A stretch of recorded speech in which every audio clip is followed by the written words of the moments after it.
जब 2019 में भारत ने बालाकोट एयर स्ट्राइक की तो पूरी दुनिया ने भारत की ताकत देखी, लेकिन बहुत कम लोग जानते हैं कि उस हमले के ठीक 72 घंटे बाद पाकिस्तान ने भारत पर एक ऐसा जवाबी हमला करने की तैयारी की थी जो सिर्फ एक शहर को नहीं बल्कि पूरे देश को हिला सकता था। 27 फरवरी 2019 शाम 7:30 दिल्ली के साउथ ब्लॉक में राष्ट्रीय सुरक्षा सलाहकार अजीत डोभाल अपने ऑफिस में बैठे एक गोपनीय रिपोर्ट पढ़ रहे थे। अचानक उनका सिक्योर फोन बजता है। दूसरी तरफ से आवाज आती है, सर, रेड अलर्ट, पाकिस्तान का आईएसआई चीफ कुछ ही घंटों में कराची से रवाना होने वाला है।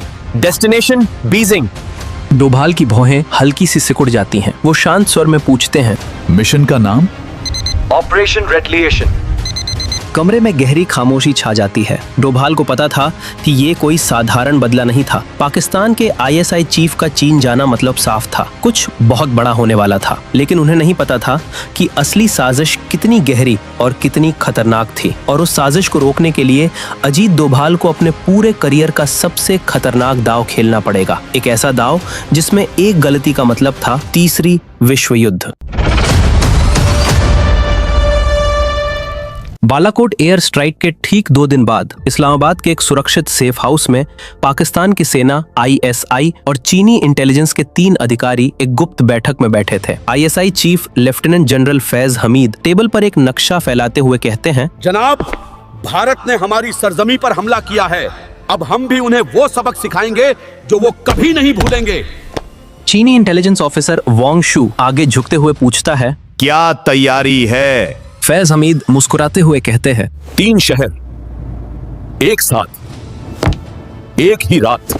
टेबल पर मौजूद सभी लोगों की आंखें फैल जाती हैं। नक्शे पर 3 लाल निशान थे, मुंबई, दिल्ली और अहमदाबाद। दिल्ली में वापस अजीत डोभाल ने तुरंत प्रधानमंत्री नरेंद्र मोदी और गृह मंत्री अमित शाह को इमरजेंसी मीटिंग के लिए बुलाया। पीएमओ के गोपनीय कमरे में सिर्फ 4 लोग बैठे थे, मोदी, शाह, डोभाल और रॉ चीफ समंत गोयल। डोभाल एक फाइल टेबल पर रखते हुए कहते हैं, सर, हमारे एक एजेंट ने कराची से खबर भेजी है।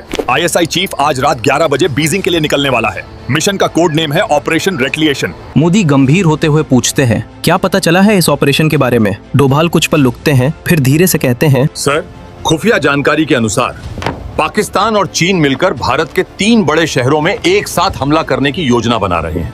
चीन लॉजिस्टिक्स और टेक्निकल सपोर्ट देगा, पाकिस्तान एग्जीक्यूशन करेगा। कमरे में सन्नाटा छा जाता है। अमित शाह तनाव में पूछते हैं, कब? अगले 96 घंटों के अंदर। मोदी खिड़की की तरफ देखते हुए कहते हैं, अजीत जी, विकल्प क्या है? डोभाल शांत स्वर में कहते हैं, सर, 2 रास्ते हैं। पहला, हम अपनी सिक्योरिटी बढ़ा दें और हमले को रोकने की कोशिश करें। लेकिन अगर एक जगह भी चूक हुई तो। डोभाल की आंखों में एक अलग ही चमक आ जाती है। दूसरा रास्ता है कि हम खेल उनके मैदान में खेलें, लेकिन उसके लिए मुझे 48 घंटे चाहिए। मोदी डोभाल की आंखों में देखते हैं। दोनों के बीच कोई शब्द नहीं, लेकिन समझ पूरी थी। मोदी धीरे से सिर हिलाते हैं, करो जो करना है, भारत आप पर भरोसा करता है। और उसी पल शुरू हुआ अजीत डोभाल का सबसे खतरनाक मास्टर स्ट्रोक। एक ऐसा ऑपरेशन जिसके बारे में आज तक कोई नहीं जानता। घड़ी की सुई बता रही थी मिशन शुरू होने में सिर्फ 96 घंटे बाकी थे। कराची के छोटे से होटल के कमरे में एक आदमी बैठा अपने लैपटॉप पर तेजी से कुछ टाइप कर रहा था। उसका नाम था आरिफ खान, लेकिन उसकी असली पहचान थी raw agent, code name alpha 7। पिछले 6 सालों से आरिफ पाकिस्तान की नेवी में एक मिड लेवल ऑफिसर के रूप में काम कर रहा था और आज उसे वो जानकारी मिली थी जो पूरे मिशन का गेम चेंजर साबित हो सकती थी। उसने एक एनक्रिप्टेड मैसेज टाइप किया, सर, आईएसआई चीफ की फ्लाइट PK 8847, डिपार्चर 11:45 PM। लेकिन बड़ी खबर यह है कि उनके साथ एक ब्रीफकेस है। उसमें 3 शहरों का पूरा ब्लूप्रिंट, टाइमिंग और स्लीपर सेल्स की लिस्ट है। अगर वो ब्रीफकेस चीन पहुंच गया तो हमला कंफर्म्ड है। मैसेज भेजने के बाद आरिफ ने लैपटॉप बंद किया और खिड़की से बाहर देखा। एयरपोर्ट की रोशनी दिख रही थी। उसे नहीं पता था कि अगले 24 घंटे उसकी जिंदगी के सबसे खतरनाक घंटे होने वाले थे। डोभाल अपने ऑफिस में रॉ चीफ समंत गोयल और एक तीसरे शख्स के साथ बैठे थे। वो तीसरा शख्स था विंग कमांडर अभिनव रावत, एयरफोर्स के सबसे सीनियर पायलट्स में से एक। डोभाल ने उन्हें पूरी स्थिति समझाई, फिर कहा, अभिनव, मुझे एक ऐसा पायलट चाहिए जो इम्पॉसिबल को पॉसिबल बना सके। क्या तुम कर सकते हो? अभिनव ने बिना झिझके कहा, सर, बस आदेश दीजिए। डोभाल ने एक नक्शा उनके सामने रखा। फैज हमीद की फ्लाइट आधी रात में कराची से उड़ेगी। हमें उस ब्रीफकेस की जरूरत है। लेकिन हम पाकिस्तानी एयर स्पेस में फ्लाइट को शूट नहीं कर सकते, इससे युद्ध शुरू हो जाएगा। समंत गोयर ने पूछा। तो फिर प्लान क्या है? डोभाल की आंखों में एक खतरनाक चमक आई। हम फ्लाइट को शूट नहीं करेंगे, हम उसे हाईजैक करेंगे। कमरे में मौजूद दोनों लोग हैरानी से डोभाल को देखने लगे। चीनी इंटेलिजेंस हेडक्वार्टर में वांग शू अपनी टीम को ब्रीफ कर रहा था। जैसे ही आईएसआई चीफ यहाँ पहुंचेगा, हमारे पास सिर्फ 48 घंटे होंगे सब कुछ एक्टिवेट करने के लिए। भारत को पता भी नहीं चलेगा कि हमला कहां से आया। उसके सामने 3 फाइलें थीं, मुंबई, दिल्ली, अहमदाबाद। हर फाइल में 20-20 स्लीपर सेल एजेंट्स के नाम थे। सभी भारतीय नागरिक, सभी पिछले 10 सालों से भारत में रह रहे थे और सभी एक सिग्नल का इंतजार कर रहे थे। वांग शू मुस्कुराते हुए बोला, इस बार भारत को पता ही नहीं चलेगा कि दुश्मन बाहर से नहीं, अंदर से आया था। डोभाल ने पूरी रात काम किया था। उन्होंने एक ऐसी योजना बनाई थी जो उनके पूरे करियर की सबसे रिस्की और सबसे ब्रिलियंट योजना थी। वो अभिनव को समझाते हैं। फ्लाइट PK 8847 कराची से उड़ान भरेगी। इसका रूट होगा कराची से काबुल एयरस्पेस, फिर चीनी सीमा होते हुए बीजिंग। जब वो काबुल के ऊपर होगी, तब तुम एक सुखोई 30 में उसके बराबर पहुंचोगे, लेकिन किसी को पता नहीं चलना चाहिए कि वो इंडियन एयरक्राफ्ट है। अभिनव ने पूछा, फिर तुम उन्हें एक सिग्नल भेजोगे, एक ऐसा सिग्नल जो सिर्फ पायलट ही समझ सकता है, इमरजेंसी लैंडिंग का। और अगर वो नहीं माने? डोभाल ने गहरी सांस ली। तो हमें प्लान बी पर जाना होगा, और वो प्लान बहुत खतरनाक है। घड़ी की सुई बता रही थी फ्लाइट उड़ने में अब सिर्फ 19 घंटे बाकी थे। आरिफ खान को एक समस्या का सामना करना पड़ा। आईएसआई ने अचानक से सिक्योरिटी इतनी टाइट कर दी थी कि एयरपोर्ट के आसपास जाना भी मुश्किल हो गया था। उसने दिल्ली को मैसेज भेजा, सर स्थिति गंभीर, फैज हमीद के साथ 12 आर्म्ड गार्ड्स होंगे, ब्रीफकेस हैंडकफ्ड है उसकी कलाई से, फ्लाइट में भी 6 आईएसआई एजेंट्स होंगे, ये मिशन इम्पॉसिबल लग रहा है। डोभाल ने मैसेज पढ़ा और कुछ देर सोचते रहे, फिर उन्होंने जवाब टाइप किया, impossible is just a word alpha 7। जब सब कुछ इम्पॉसिबल लगे तब याद रखो, सबसे बड़ा हथियार है डिसेप्शन। तुम्हें ब्रीफकेस नहीं चाहिए, बस मुझे फ्लाइट का एग्जैक्ट रूट और टाइमिंग चाहिए, बाकी हम संभाल लेंगे। विंग कमांडर अभिनव रावत अपने सुखोई 30 के सामने खड़े थे। उनके साथ एक और पायलट था, स्क्वाड्रन लीडर करण मेहता। डोभाल का फोन आया। अभिनव, मिशन गो है, लेकिन एक बदलाव है, तुम अकेले नहीं जा सकते, करण तुम्हारे विंगमैन होंगे। अभिनव ने पूछा, सर अगर हम पकड़े गए तो? डोभाल ने शांत स्वर में कहा, इसीलिए तुम्हारे एयरक्राफ्ट पर कोई मार्किंग नहीं होगी, कोई इंडियन फ्लैग नहीं, कोई आइडेंटिफिकेशन नहीं। अगर कुछ गलत हुआ तो ऑफिशियली ये मिशन कभी हुआ ही नहीं। दोनों पायलटों ने एक दूसरे की तरफ देखा। ये सुइसाइड मिशन था, लेकिन देश के लिए। करण ने मुस्कुराते हुए कहा, सर जब मैंने एयरफोर्स ज्वाइन किया था तभी तय कर लिया था, मरना है तो आसमान में, देश के लिए। प्रधानमंत्री मोदी ने डोभाल को बुलाया। कमरे में सिर्फ वे दोनों थे। मोदी ने पूछा, अजीत जी मुझे पूरा प्लान समझाइए, अगर ये गलत हुआ तो? डोभाल ने पूरी योजना समझाई, फ्लाइट को कैसे रोकेंगे, ब्रीफकेस कैसे लेंगे और सबसे इम्पोर्टेंट कैसे ये सब करेंगे बिना किसी को पता चले। मोदी ने गंभीरता से कहा, लेकिन अगर पाकिस्तान या चीन को पता चल गया कि ये हमने किया? डोभाल ने जवाब दिया, सर इसीलिए हम एक थर्ड पार्टी का इस्तेमाल करेंगे, एक ऐसी एजेंसी जिसका ऑफिशियली हमसे कोई कनेक्शन नहीं है। कौन? मोसाद। मोदी चौंक गए। Israeli intelligence? जी सर, पिछले हफ्ते ही मोसाद चीफ ने मुझे कांटेक्ट किया था। उन्हें भी पाकिस्तान चाइना एक्सिस से खतरा है। अगर हम उन्हें क्रेडिट दे दें इस ऑपरेशन का तो पॉलिटिकली हम सेफ रहेंगे। मोदी कुछ देर सोचते रहे, फिर धीरे से बोले, ये बहुत बड़ा गेम है अजीत जी, एक गलती और पूरा रीजन युद्ध में चला जाएगा। इसीलिए तो यह मास्टर स्ट्रोक है सर, क्योंकि हम वो करेंगे जो कोई एक्सपेक्ट नहीं कर रहा। घड़ी की सुई बता रही थी फ्लाइट टेक ऑफ में अब सिर्फ 2 घंटे 45 मिनट बाकी थे। अभिनव और करण अपने सुखोई जेट्स में बैठे थे। दोनों एयरक्राफ्ट कंप्लीटली ब्लैक थे, कोई लाइट्स नहीं, कोई मार्किंग्स नहीं, रडार पर घोस्ट की तरह। अभिनव के हेलमेट में डोभाल की आवाज आई, फ्लाइट PK 8847 अभी अभी कराची से टेक ऑफ हुई है। 47 मिनट में वो अफगान एयर स्पेस में होगी। तुम्हारा विंडो सिर्फ 8 मिनट का है, उसके बाद वो चाइनीज एयर स्पेस में घुस जाएगी और फिर गेम ओवर। अभिनव ने डीप ब्रेथ लिया। Roger that sir. Operation ghost शुरू होने में 45 मिनट।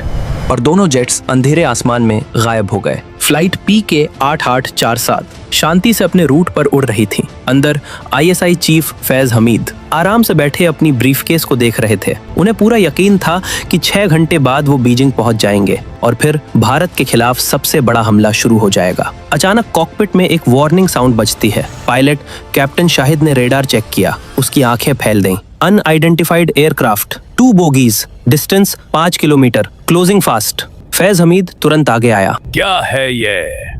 सर पता नहीं, रेडार पर बहुत फेंट सिग्नल है, लेकिन वे हमारी तरफ आ रहे हैं।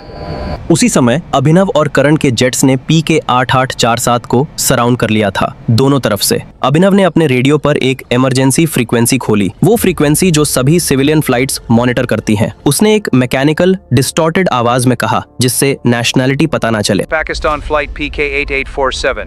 This is your final warning. You are carrying contraband material. Land immediately at Kandahar airport or face consequences. Cockpit में खलबली मच गई। कैप्टन शाहिद ने पीछे मुड़कर फैज हमीद से पूछा, सर क्या करें? फैज हमीद गुस्से में बोला, ये धमकी है। हम पाकिस्तानी एयरक्राफ्ट में हैं। हमें कोई नहीं रोक सकता। Continue the flight. लेकिन तभी करण की जेट ने एक वार्निंग मिसाइल लॉक किया। PK8847 के कॉकपिट में अलार्म बजने लगा। Missile lock, missile lock. Captain Shahid के माथे पर पसीना आ गया। सर अगर हमने कंप्लाई नहीं किया तो वे शूट कर देंगे। फैज हमीद समझ गया कि ये कोई मामूली धमकी नहीं थी, लेकिन उसे ये नहीं पता था कि ये जेट्स किसके थे, इंडियन, अमेरिकन, इजरायली। अभिनव ने फिर आवाज दी, You have 60 seconds. Land at Kandahar or be shot down. Choice is yours. Faiz Hamid ने कैलकुलेशन की, अगर वो यहाँ शूट हो गया तो मिशन फेल, लेकिन अगर लैंड किया और ये कोई इंटरनेशनल एजेंसी है तो डिप्लोमेटिकली हैंडल हो सकता है। उसने कैप्टन से कहा, लैंड करो कंदाहार में। जैसे ही PK8847 लैंड हुई, चारों तरफ से काली SUVs आईं। लेकिन ये अफगान फोर्सेस नहीं थीं, ये थे मोसाद ऑपरेटिव्स। डोभाल ने सब कुछ पहले से प्लान कर रखा था। मोसाद को टिप दी गई थी कि इस फ्लाइट में टेररिस्ट मटेरियल्स हैं और टेक्निकली वे सही थे। उस ब्रीफ केस में 3 शहरों पर हमले का ब्लूप्रिंट था। मोसाद एजेंट्स ने PK8847 को सराउंड कर लिया। उनके पास लीगल वारंट था जो डोभाल ने अफगान अथॉरिटीज के थ्रू अरेंज किया था। फैज हमीद को एयरक्राफ्ट से बाहर निकाला गया। मोसाद ने पूरे प्लेन को सर्च किया। एक मोसाद ऑफिसर ने ब्रीफ केस देखा जो फैज की रिस्ट से हैंडकफ्ड था। Open it. फैज ने मना कर दिया। This is diplomatic material. You have no right. Mossad officer ने मुस्कुराते हुए कहा, We have every right. This is suspected terrorist operation. Either you open it or we break it. 15 minute की इंटरोगेशन के बाद फैज को ब्रीफकेस खोलना पड़ा। मोसाद ने सारे डॉक्यूमेंट्स स्कैन किए, फोटोग्राफ्ट किए और फिर वापस कर दिए। फैज चौंक गया। You're letting me go? We have what we need. Information.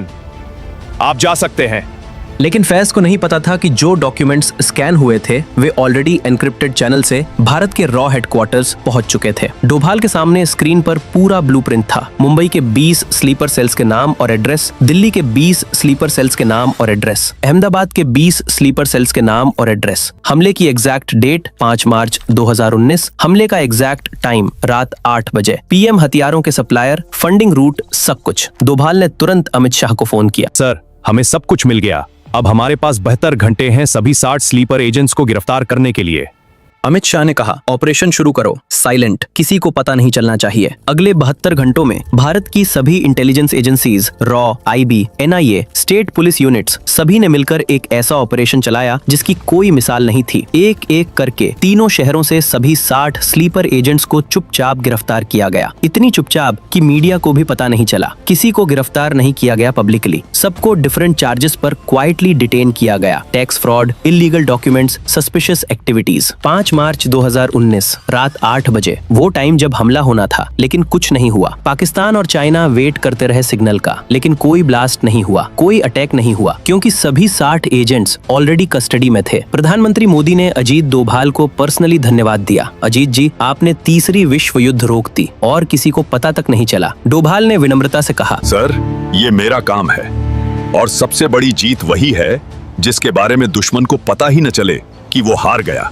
आज भी पाकिस्तान और चाइना नहीं जानते कि ऑपरेशन रिटेलिएशन क्यों फेल हुआ। उन्हें लगता है कि शायद उनके स्लीपर सेल्स का नेटवर्क वीक था या शायद उनकी प्लानिंग में कोई गलती थी। लेकिन असली सच ये है कि अजीत डोभाल ने एक ऐसा मास्टर स्ट्रोक खेला जिसमें बिना एक गोली चलाए दुश्मन को हराया, बिना युद्ध के युद्ध जीता, बिना किसी को पता चले 3 शहरों को बचाया, इंटरनेशनल एजेंसीज का इस्तेमाल किया, बिना इंडिया को एक्सपोज किए। ये है असली इंटेलिजेंस वॉरफेयर। ये है वो सच जो कोई नहीं जानता और ये है अजीत डोभाल, भारत का असली रक्षक। हम सबको सोल्जर्स दिखते हैं बॉर्डर पर, लेकिन जो शैडोज में काम करते हैं, जो दुश्मन को उसके घर में घुसकर हराते हैं, जो साइलेंट रहकर देश बचाते हैं, उन्हें कभी क्रेडिट नहीं मिलता। ये कहानी उन सभी अननेम्ड हीरोज को समर्पित है। ये कहानी रियल इवेंट्स और इंटेलिजेंस रिपोर्ट से इंस्पायर्ड है, लेकिन कुछ डिटेल्स को सिक्योरिटी रीजंस के कारण फिक्शनलाइज्ड किया गया है। ये एक डॉक्यूमेंट्री थ्रिलर है जो आपको सोचने पर मजबूर करती है। कितने ऐसे ऑपरेशंस हैं जिनके बारे में हम कभी नहीं जानेंगे। अगर आपको ऐसी अनटोल्ड स्टोरीज पसंद आती हैं तो लाइक करें इस वीडियो को, शेयर करें अपने दोस्तों के साथ, सब्सक्राइब करें डॉकलिटिक्स को, क्योंकि यहाँ हम वो कहानियां लाते हैं जो आपने कहीं नहीं सुनी। अगली कहानी में मिलते हैं एक और ऐसे ही ऑपरेशन के साथ।